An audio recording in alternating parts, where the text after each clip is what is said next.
বন্ধুরা, আপনাদের সবাইকে স্বাগতম জানাই আপনাদের ইউটিউব চ্যানেল ত্রিপুরা জব এক্সপ্রেসে। বন্ধুরা, সোফেডের থেকে আবারও নিয়োগ শুরু।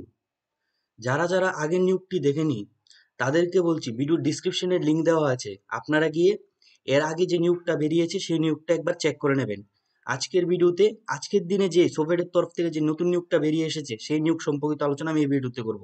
ভিডিও শুরুতে বলে দিই, আজকের যে নিয়োগটা হতে যাচ্ছে সেটা হতে যাচ্ছে ত্রিপুরার মধ্যে যে এই বছর যতগুলি নিয়োগ বেরিয়েছে তার মধ্যে সবচেয়ে বড় একটা নিয়োগ, যেখানে টোটাল 160টি ডিপার্টমেন্টে নিয়োগ করা হচ্ছে। টোটাল পদসংখ্যা দেওয়া হয়েছে 848টি। তাই এই নিয়োগটি খুবই একটা বড় নিয়োগ হতে যাচ্ছে। তাই ভিডিওটি কোনো মতে মিস করবেন না, সম্পূর্ণ ভিডিওটি দেখবেন। আর যেহেতু 160টি ডিপার্টমেন্টে লোক নিয়োগ করা হচ্ছে, তাই প্রত্যেকটি ডিপার্টমেন্টের এডুকেশন কোয়ালিফিকেশন বোঝাতে গেলে ভিডিওটি টোটাল 1 ঘন্টার ভিডিও হয়ে যাবে। তাই সবচেয়ে জনপ্রিয় এবং সবচেয়ে গুরুত্বপূর্ণ যে ডিপার্টমেন্টগুলি রয়েছে, যেগুলির মধ্যে আপনারা অ্যাপ্লাই করতে চান, সেই ডিপার্টমেন্টগুলি আমি শুধু এখানে আলোচনা করে দেবো। সবগুলি ডিপার্টমেন্ট আমি আলোচনা করতে যাব না। চলো বন্ধুরা, আর সময় না নষ্ট করে ভিডিওটি শুরু করি। তো আপনারা অ্যাপ্লিকেশনটি দেখার জন্য আপনারা ফার্স্টে সোফেডের যে অফিসিয়াল ওয়েবসাইটটা আছে সেখানে চলে আসবেন। এখানে এসে একটু নিচে স্ক্রল ডাউন করলে আপনারা দেখতে পারবেন যে নোটিফিকেশনটা দেওয়া আছে, ক্লিক করবেন। ক্লিক করার পর আপনাদের সামনে সেই নোটিফিকেশনটি খুলে যাবে। এটা হচ্ছে সে অফিসিয়াল নোটিফিকেশন। ভিডিও শুরু করার আগে একটা কথা বলে দিই, এখানে যে ন্যূনতম যোগ্যতায় যে পোস্টগুলি দেওয়া হয়েছে সেটা দেওয়া আছে 8 পাস যোগ্যতায়ও এখানে আপনাদের পোস্ট দেওয়া হয়েছে, তাই ভিডিওটি সম্পূর্ণ দেখবেন। এখানে আপনারা ফার্স্টে দেখতে পাচ্ছেন, এখানে আপনাদের অ্যাপ্লিকেশন ডেট দেওয়া আছে, যে অ্যাপ্লিকেশন আপনাদের স্টার্ট হবে 17/5/2025 থেকে 16/6/2025 পর্যন্ত এখানে আপনারা অ্যাপ্লাইটা করতে পারবেন। নোটিফিকেশন নংটাও এখানে দেওয়া হয়েছে, এটা মনে রাখবেন, অ্যাপ্লিকেশন করতে গেলে আপনাদের এটা দরকার পড়বে। ঠিক আছে, এখানে আপনারা ডেটও দেখতে পাচ্ছেন কত তারিখ এই নোটিফিকেশনটি ইস্যু হয়েছে। যারা যারা আমার আগের সোফেটের নিয়োগটা দেখেছেন তারা বুঝতে পেরেছেন যে আগের নিয়োগটার যে অ্যাপ্লিকেশন ডেটটা ছিল যে 9/5/2025 আর শেষ ডেট ছিল 16/5/2025, সেই বিজ্ঞপ্তির অনলাইন অ্যাপ্লিকেশন শেষ হলেই এই বিজ্ঞপ্তির অ্যাপ্লিকেশনটা স্টার্ট হয়ে যাবে, সেটা মনে রাখবেন। ঠিক আছে, তো প্রথম যে পোস্টটা দেওয়া হয়েছে দেখতে পাচ্ছেন, এখানে যে পোস্টগুলি দেওয়া হয়েছে তা দেওয়া হয়েছে state health and family welfare সোসাইটির তরফ থেকে। আর আপনাদের পোস্টিংগুলিও state health and family welfare সোসাইটির যে বিভিন্ন ডিপার্টমেন্টগুলি আছে সেই ডিপার্টমেন্টের মধ্যেই হবে। তো বন্ধুরা, এখানে প্রথম পোস্টটি দেখতে পাচ্ছেন যে অপথেলমিক অ্যাসিস্ট্যান্ট পদে এখানে লোক নিয়োগ করা হচ্ছে। টোটাল পদ সংখ্যা দেওয়া হয়েছে 20টি। এইচসি ফিমেল, এসটি, ইউআরদের মধ্যে এখানে পোস্টগুলি বিভক্ত করা হয়েছে, আপনারা দেখতে পাচ্ছেন। ঠিক আছে, এখানে আপনাদের যে মিনিমাম কোয়ালিফিকেশনটা রাখা হয়েছে তা রাখা হয়েছে 12 পাস, কিন্তু আপনাদের সায়েন্স ব্যাকগ্রাউন্ড হতে হবে, তার সাথে 2 বছরের ডিপ্লোমা থাকতে হবে optometry under any recognise university. ঠিক আছে, অথবা আপনাদের বলে দেওয়া হয়েছে যে ব্যাচেলার ডিগ্রি থাকতে হবে অপটোমেট্রি অথবা ব্যাচেলার ইন অপথেমেলিক অ্যাসিস্ট্যান্ট ফ্রম এর ইনস্টিটিউট, রেকগনাইজ ইনস্টিটিউট। এখানে আপনাদের ডিজায়ারেবল নলেজের মধ্যে বলে দেওয়া আছে বেঙ্গলি অথবা ককবরক থাকলে আপনারা এখানে অ্যাপ্লাইটা করতে পারবেন। এখানে আপনার মান্থলি স্যালারিটা দেওয়া হয়েছে 20,000 টাকা। ঠিক আছে, তারপরে পোস্টটা হচ্ছে যে অ্যাসিস্ট্যান্ট স্টোর কিপার, যেখানে একটি পোস্টে নিয়োগ করা হচ্ছে। আপনাদের যোগ্যতা চাওয়া হয়েছে 12 পাস, সায়েন্স ব্যাকগ্রাউন্ড থাকতে হবে, diploma in pharmacy from recognise university থাকলেও আপনারা এখানে অ্যাপ্লাইটা করতে পারবেন। আর এখানে আপনাদের কম্পিউটার নলেজ থাকাও এখানে দরকার হবে। আপনাদের যে মান্থলি স্যালারিটা রাখা হচ্ছে সেটা রাখা হচ্ছে 20,000 টাকা। তারপরে পোস্টটি দেখতে পাচ্ছেন, এখানে নিয়োগ করা হচ্ছে অ্যাসিস্ট্যান্ট হোটেল হসপিটাল অ্যাডমিনিস্ট্রেটর। ঠিক আছে, যেখানে আপনাদের চাওয়া হয়েছে, যেখানে 10টি পদ এখানে লোক নিয়োগ করা হচ্ছে। আপনাদের যে কোয়ালিফিকেশন চাওয়া হচ্ছে সেটা চাওয়া হচ্ছে ব্যাচেলার ইন হসপিটাল ম্যানেজমেন্ট অথবা ব্যাচেলার ইন হসপিটাল অ্যাডমিনিস্ট্রেশন। ঠিক আছে, অথবা এখানে আবার আপনাদের বলে দেওয়া হয়েছে যে graduation with PG diploma in hospital management থাকলেও আপনারা এখানে অ্যাপ্লাইটা করতে পারবেন। এখানে আপনাদের টোটাল স্যালারি দেওয়া আছে 20,000 টাকা। তারপরে দেখতে পাচ্ছেন এখানে দেওয়া আছে HMIS অ্যাসিস্ট্যান্ট, যেখানে টোটাল 62 পদে এখানে লোক নিয়োগ করা হচ্ছে। আপনাদের যে যোগ্যতা চাওয়া হয়েছে যে any graduate from government university. ঠিক আছে, গভর্নমেন্ট যে কোনো সাবজেক্টের উপর আপনাদের গ্রাজুয়েট থাকলেই চলবে এখানে। তার সাথে আপনাদের এখানে আরো দেওয়া হয়েছে যে আপনাদের যদি post graduate diploma in computer application যদি থাকে তাহলে তারপরে আপনারা এই পোস্টের জন্য অ্যাপ্লাই করতে পারবেন। যে কোনো সাবজেক্টের উপর গ্রাজুয়েশন থাকতে হবে অথবা post graduate diploma in computer application থাকলেও আপনারা এখানে অ্যাপ্লাইটা করতে পারবেন।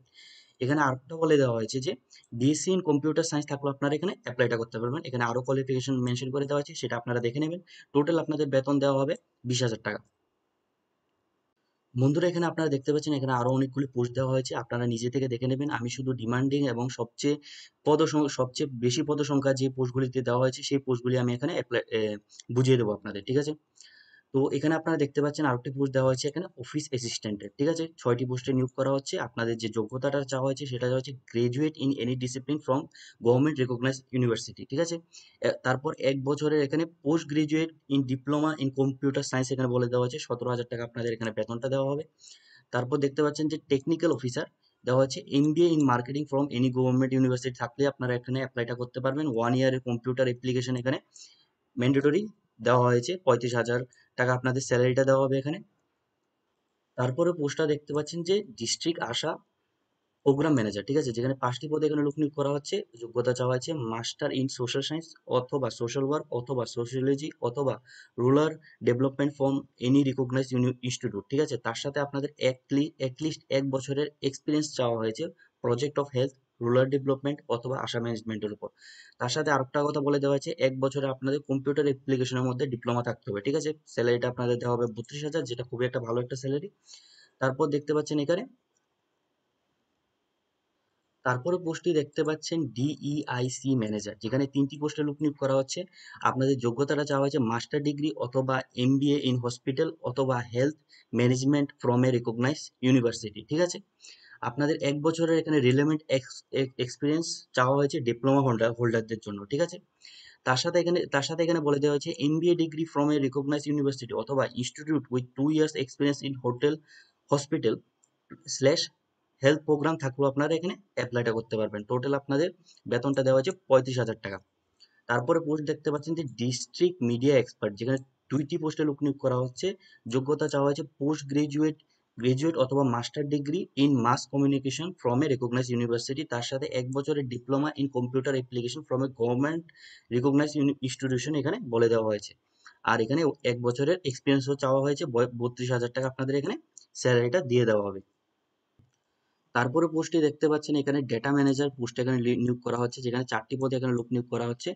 আপনাদের কোয়ালিফিকেশনটা চাওয়া হচ্ছে post graduate degree in computer science অথবা master in computer application or BE in IT অথবা ইলেকট্রনিক্স অথবা bachelor in health information management from a recognised university.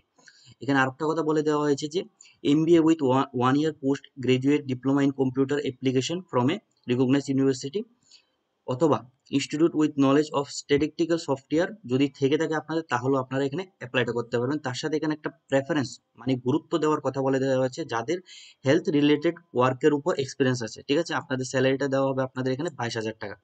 এখানে তারপরে একটা দেখতে পাচ্ছেন যে ডিস্ট্রিক্ট বিডি কনসালট্যান্ট, যেখানে 3টি পোস্টে লোক নিয়োগ করা হচ্ছে। যোগ্যতা চাওয়া হয়েছে post graduate degree in zoology অথবা এন্টোমোলজি অথবা life science from a recognised university. 2 বছরের এক্সপিরিয়েন্স চাওয়া হয়েছে। এখানে 35,000 টাকা আপনাদের স্যালারিটা দেওয়া হবে। তারপরে পোস্টটি দেখতে পাচ্ছেন বন্ধুরা, এখানে দেওয়া হয়েছে যে সাব ডিভিশনাল প্রোগ্রাম ম্যানেজার, যেখানে 5টি পদে লোক নিয়োগ করা হচ্ছে। যোগ্যতা চাওয়া হয়েছে post graduate degree in health management অথবা হসপিটাল ম্যানেজমেন্ট অথবা পাবলিক হেলথ অথবা সোশ্যাল ওয়ার্ক অথবা রুরাল ডেভেলপমেন্ট অথবা সোশ্যাল সায়েন্সেস। এখানে আপনাদের কি কি সাবজেক্টগুলি থাকা দরকার সেগুলি এখানে মেনশন করে দেওয়া হয়েছে। তার সাথে এখানে বলে দেওয়া হয়েছে 1 বছরের ডিপ্লোমা থাকতে হবে ইন কম্পিউটার অ্যাপ্লিকেশন। আপনাদের স্যালারিটা দেওয়া হবে 32,000 টাকা।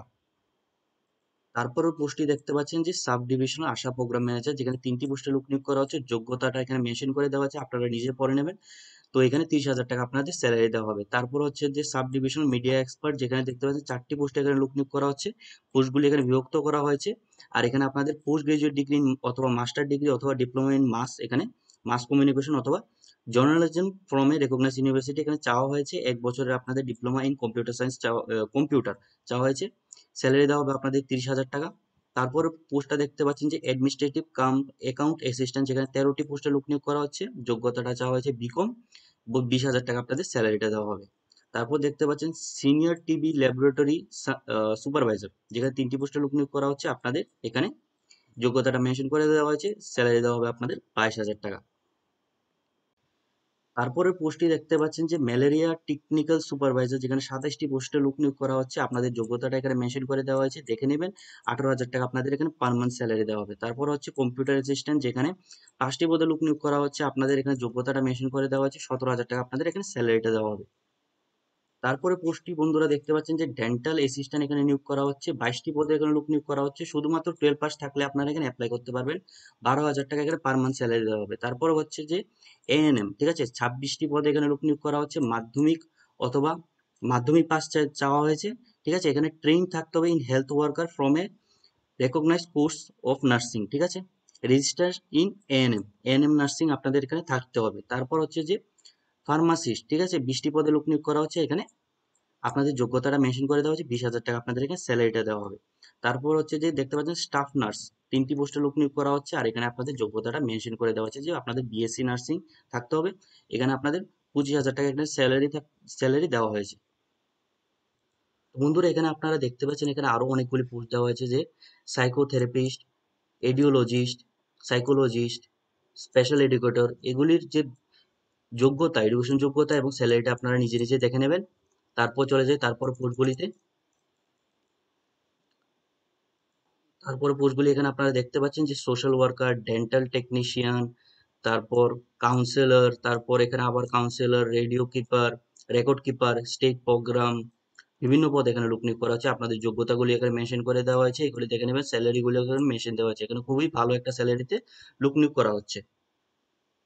তো বন্ধুরা এখানে আপনারা দেখতে পাচ্ছেন এখানে আরো অনেকগুলি পদে এখানে লোক নিয়োগ করা হচ্ছে, staff nurse, pharmacist, ANM, dental assistant, বিভিন্ন পদে লোক নিয়োগ করা হচ্ছে। আমি আর ডিটেল এক্সপ্লেনেশন করতে চাই না, করতে গেলে ভিডিওটা অনেক বড় হয়ে যাবে, তাই আপনারা নিজে নিজে একটু সময় দিয়ে আপনারা সবগুলি, আপনাদের কোয়ালিফিকেশন, কতগুলি পোস্ট রয়েছে এবং কত আপনাদের স্যালারি দেওয়া হবে, সবগুলি আপনারা দেখে নেবেন একটু সময় নিয়ে, ঠিক আছে বন্ধুরা।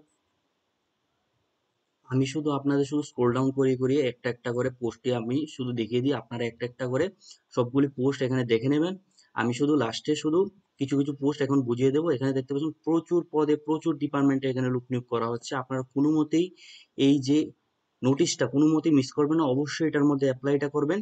এখানে দেখতে পাচ্ছেন আবার স্টাফ নার্স নিয়োগ করা হচ্ছে, 27টি পদে এখানে লোক নিয়োগ করা হচ্ছে। বিএসসি নার্সিং এখানে আপনাদের যোগ্যতাটা চাওয়া হয়েছে, স্টাফ নার্স আবার দেওয়া হয়েছে, ঠিক আছে। তো এখানে আপনারা দেখছেন মাল্টি রিহ্যাবিলিটেশন ওয়ার্কারও এখানে দেওয়া হয়েছে। সবগুলির মধ্যে যে staff nurse, multi rehabilitation worker, সবগুলির মধ্যে বিএসসি নার্সিং আপনাদের ম্যান্ডেটরি এখানে বলে দেওয়া হয়েছে, ঠিক আছে। আর এএনএম নার্সিংও চাওয়া হয়েছে আপনাদের। এখানে আরো প্রচুর পদ এখানে লোক নিয়োগ করা হচ্ছে, দেখতে পাচ্ছেন অ্যাটেন্ডেন্ট, ঠিক আছে, অ্যাটেন্ডেন্ট পদে লোক নিয়োগ করা হচ্ছে, যেখানে আপনাদের 12 পাস এখানে যোগ্যতা চাওয়া হয়েছে। 14,000 টাকা আপনাদের স্যালারি। তারপর ল্যাব অ্যাটেন্ডেন্টও দেওয়া হয়েছে, একটি পদে এখানে দেওয়া হয়েছে, 12 পাস এখানে চাওয়া হয়েছে, 14,000 টাকা আপনাদের এখানে স্যালারিটা দেওয়া হবে, ঠিক আছে। আপনারা এগুলি দেখে নেবেন, একটা একটা করে বুঝে নেবেন ভালো মতো। তারপর আমি শুধু লাস্টের কিছু কিছু পদই আপনাদের বুঝিয়ে দিই। এখানে লাস্টের দেখতে পাচ্ছেন এখানে পিওন, ভ্যাকসিন ভ্যান ড্রাইভার আর ড্রাইভার পদে, ঠিক আছে, লোক নিয়োগ করা হচ্ছে, যেখানে একটি আর একটি পদে এখানে লোক নিয়োগ করা হচ্ছে। আপনারা দেখতে পাচ্ছেন যোগ্যতাটা আপনাদের 8 পাস রাখা হয়েছে, ঠিক আছে। আর আপনাদের এখানে যে ড্রাইভার পদটা রয়েছে সেটার মধ্যে আপনাদের ড্রাইভিং লাইসেন্স থাকতে হবে, ঠিক আছে। এখানে ড্রাইভার পদেও এখানে ড্রাইভিং লাইসেন্স থাকতে হবে। আপনাদের এখানে স্যালারিটা এখানে মেনশন করে দেওয়া হয়েছে, ঠিক আছে। আপনারা নোটিশটা নিয়ে উপর থেকে নিচ পর্যন্ত সম্পূর্ণভাবে আপনারা দেখবেন, সুন্দর মতো দেখবেন, আপনাদের যোগ্যতাটা মিলিয়ে নেবেন এবং আপনাদের অ্যাপ্লিকেশনটা করে নেবেন। এখন হলো আপনাদের সিলেকশন প্রসেসটা কিভাবে হবে সেটা আমি আপনাদের এখন বুঝিয়ে দেবো। তো বন্ধুরা এখানে আপনারা দেখতে পাচ্ছেন আপনাদের সিলেকশন প্রসেসটা এখানে মেনশন করে দেওয়া হয়েছে। সিলেকশন প্রসেসে বলে দেওয়া হয়েছে আপনাদের 100 মার্কের একটা রিটেন টেস্ট হবে। কাট অফ মার্ক রাখা হয়েছে 35% কাট অফ মার্ক রাখা হয়েছে আনরিজার্ভ ক্যাটাগরিদের জন্য, আর 30% কাট অফ মার্ক রাখা হয়েছে SC/ST ক্যাটাগরিদের জন্য। আপনাদের এজ লিমিট রাখা হয়েছে প্রত্যেকটি পোস্টের জন্য, এখানে আপার এজ লিমিট রাখা হয়েছে 40 ইয়ার্স, 40 বছরের এজ লিমিটের নিচে আপনাদের এজ থাকলে আপনারা এখানে অ্যাপ্লাইটা করতে পারবেন, ঠিক আছে। আর ডেপুটি ডাইরেক্টর ফিনান্স, ঠিক আছে, এই পোস্টের জন্য যে আপার এজ লিমিট রাখা হয়েছে 62 ইয়ার্স, ঠিক আছে। এখন হলো আপনাদের যে অ্যাপ্লিকেশন ফি কত হতে যাচ্ছে সেটা আমি আপনাদের দেখিয়ে দিই। তো বন্ধুরা এখানে আপনারা দেখতে পাচ্ছেন আপনাদের যে অ্যাপ্লিকেশন ফি রাখা হয়েছে প্রত্যেকটি পোস্টের জন্য 200 টাকা করে এখানে অ্যাপ্লিকেশন ফি রাখা হয়েছে। আপনাদের ব্যাংক ডিটেলস দেওয়া হয়েছে, এই ব্যাংকের মধ্যে আপনারা আপনাদের পেমেন্টটা দিয়ে দেবেন ইউপিআই থ্রু, ঠিক আছে। এখন বলে বলে দেওয়া হচ্ছে এডমিট কার্ড বন্ধুরা, যে আপনারা এক্সামে যে এডমিট কার্ড নিয়ে নিয়ে যাবেন সেটা হতে যাচ্ছে আপনাদের যে আপনারা অ্যাপ্লিকেশন করবেন তার একটা জেরক্স কপি, প্লাস যে আপনারা পেমেন্টটা করবেন তার একটা রিসিপ্ট কপি আপনাদের সঙ্গে নিয়ে যেতে হবে। এই যে অ্যাপ্লিকেশন এবং রিসিপ্ট কপি এটা আপনাদের এডমিট হিসাবে কাজ করবে। দেখতে পাচ্ছেন এখানে আপনাদের এখানে মেনশন করে দেওয়া হয়েছে, এটা বলবেন না, আপনাদের রিটেন এক্সামিনেশনও এটা কাজ করবে এবং ইন্টারভিউর সময় এটাই কাজ করবে, ঠিক আছে। এখন হলো আপনাদের যে অ্যাপ্লিকেশনের ডেটটা আমি আগেও মেনশন করে দিয়েছি, এখানেও মেনশন করে দিই, এখনো মেনশন করে দিই, আর আপনাদের এখানে ওয়েবসাইটটা এখানে মেনশন করে দেওয়া হয়েছে, এটা আপনারা মনে রাখবেন, ডেটটা মনে রাখবেন এবং লিঙ্কটাও মনে রাখবেন। শেষে একটা কথাই বলে দিই, আপনাদের যে এখানে একটা নিযুক্তিটা হচ্ছে, আপনাদের নিযুক্তিটা হচ্ছে 11 মাসের কন্ট্রাকচুয়াল বেসিস একটা নিযুক্তি, ঠিক আছে। এখানে আরেকটা কথা বলে দেওয়া হয়েছে যে আপনাদের যদি পারফরমেন্স যদি ভালো থাকে তাহলে আপনাদের যে কন্ট্রাক্টটা এটা এক্সটেন্ড হতে পারে, ঠিক আছে। আপনাদের 11 মাসের জায়গায় আপনাদের 1 বছর হতে পারে, অথবা 1 বছর 5 মাস হতে পারে, অথবা আরো বেশি হতে পারে। সেটা নির্ধারিত করবে যে অথরিটি তারা রয়েছে, তারা নির্ধারিত করবে যে আপনাদের যে টাইমটা কত হতে যাচ্ছে, ঠিক আছে। তো বন্ধুরা, এই বিজ্ঞপ্তির যা যা গুরুত্বপূর্ণ বিষয়গুলি ছিল সব গুরুত্বপূর্ণ বিষয় আমি আলোচনা করে দিয়েছি। যদি ভিডিওটা ভালো লাগে অবশ্যই আমার চ্যানেলটাকে সাবস্ক্রাইব করতে ভুলবেন না। আর যদি কোনো রকমের যদি কোশ্চেন থাকে অবশ্যই কমেন্ট সেকশনে জানাবেন।